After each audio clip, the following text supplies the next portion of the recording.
Welcome to Willow Creek. At first glance, it looks like the perfect American suburb. Wide streets, manicured lawns, children riding bikes, and neighbors smiling politely as they pass each other.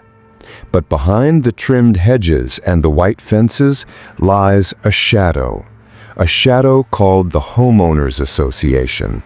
And for Mark Jensen, the newest resident of Willow Creek, this shadow is about to become his worst nightmare. At the next meeting, Mark stood and spoke.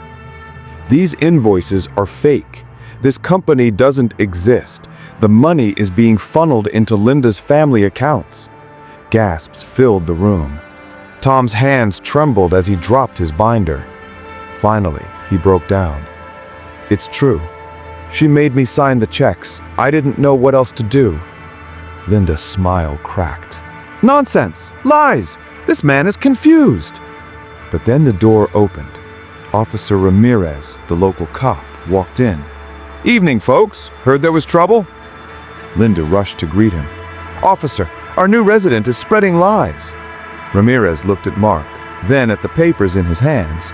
He gave Mark a slow shake of his head. "Careful, son. Looking for trouble makes you part of it." The message was clear. The police were not on his side. The meeting adjourned in chaos, residents whispering, Linda glaring, and Mark realizing this wasn't just about money, it was about control. By the next meeting, the clubhouse was packed. Linda banged the gavel, but her voice no longer carried the same weight. Mark stood, binder in hand, ready for war. "Every one of you has been paying for services that don't exist. Here are the checks, here are the companies, all fake." Residents shouted, "Where's our money, Linda? We pay thousands every year." Tom finally broke completely. "She threatened me. If I didn't sign, she said she'd sue me and ruin me." The room erupted. Linda shouted for order, but her gavel couldn't drown the voices of angry homeowners. Then Cynthia spoke, calm, icy. "This neighborhood has always had secrets. Linda just made sure no one forgot who held the power. But maybe it's time that changes." The residents turned on Linda. A vote was called.